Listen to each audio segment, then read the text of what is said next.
Hello guys and welcome back to our channel. Today we are going to be reading a story called The Boy Who Served His Tribe by Francis Usher. This is a remarkable tale that tells us the importance of culture and tradition. The Boy Who Served His Tribe. Long ago, there was a family of the Chippewa tribe who lived in a wigwam in the woods of North America. Mother and father, brothers and sisters were all very happy and contented, for they loved the good things of the earth. They loved the sunshine, the forests, and the cool springs of water. But they were often cold and hungry, for at this time the Chippewa people did not know about growing corn. Instead, they lived only by hunting. Now, when boys of this tribe reached the age of 14, it was the custom for them to go into some lonely place without food so that they could be alone for several days and think about the life which lay ahead of them. The time came for the eldest son of the family to carry out this custom. "Come with me, my son," said his father. The two of them walked far into the woods together. There, the father built a little wigwam for his son. "You will be here for 7 days without food," he told the boy. "At the end of that time, I will return for you and bring you food. While you are here, you should pray to the Great Spirit that He will send you a gift for the whole tribe." Left alone, the boy sat for a while and thought, what should he pray for during this week's fast? Perhaps he should pray that his tribe would win glory in battle. Or should he pray that they would enjoy good hunting or be sent great wealth? No, he thought. He would ask only that life for his tribe be made in some way a little less hard. And so he began to pray to the Great Spirit. A day passed, and another. The boy continued to pray, and he ate nothing. By the time the third day came, he was so weak from lack of food.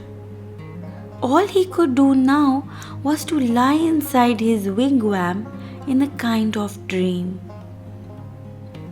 All at once, the curtains of the wigwam parted, and a young warrior entered. The plumes of his headdress were green, and so were his moccasins and his cloak. When he spoke, his voice was like the rush of the wind through the trees. "The Great Spirit has heard your prayers," the warrior said to the boy. "I have come to test your courage. Stand up." Trembling a little, the boy stood up. "Now, wrestle with me," said the stranger. And so the two of them began to wrestle, and they struggled together for a long time in silence. At last the warrior said, "That is enough for today. I will come back tomorrow."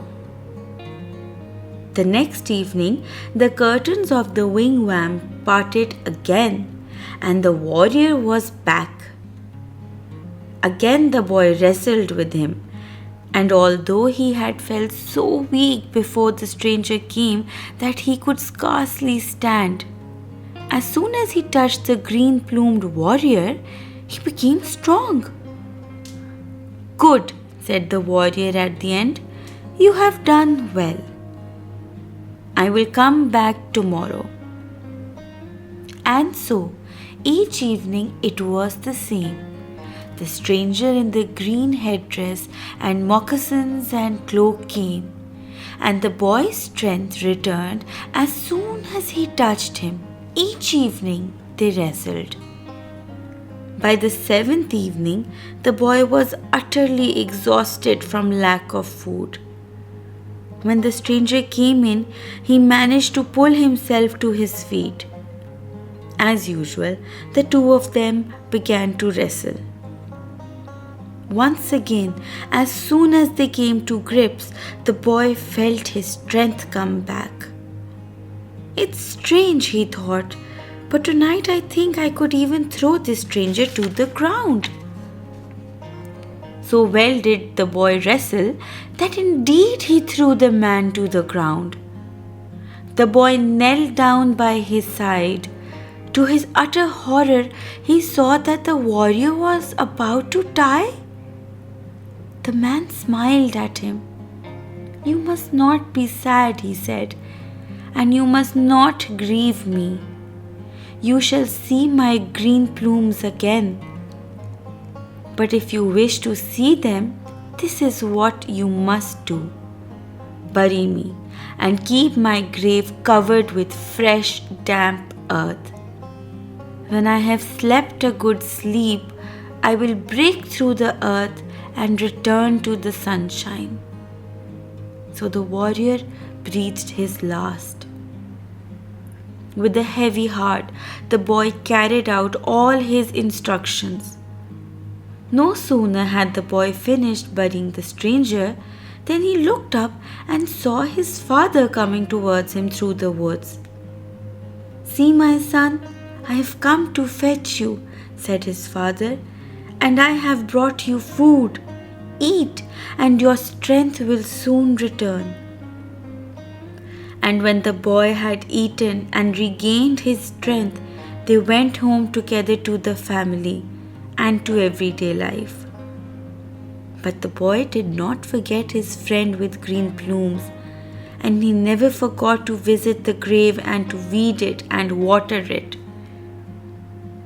The boy told nobody about what he was doing, not even the members of his own family. He was afraid that if he told people about the warrior and his visits, they would say that he had dreamt it all because he'd been so weak from lack of food. Then one day, the boy was coming home from a week's hunting trip, and he decided to visit the warrior's grave. As he came near it, he saw that something was different. The fresh, clean earth of the grave was covered in green plumes. He went nearer. "Not plumes," he said to himself softly. "Leaves, wide, pale, green leaves."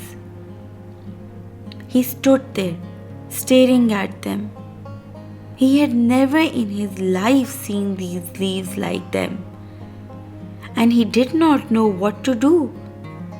Should he tear them out? No, he shook his head, remembering how the young warrior had died. His eyes fixed on the boy's own. "He told me to trust him, and I will." Weeks passed, and the boy went on watering and weeding the warrior's grave. The green shoots pushed up through the earth and became tall, strong plants. At last, the day came when golden tassels swung from them, thick golden tassels. Then the boy knew that it was time to fetch his father to see them. The older man stood silently at the side of the grave, while the boy explained the whole story. At last, the father spoke. "My son," he said, "this is a gift from the Great Spirit, a gift to all the Chippewa people." The boy looked puzzled. "A gift?" he asked. "What is it, father?" The man reached out and touched the golden tassels gently. he took a few grains from them and tasted them.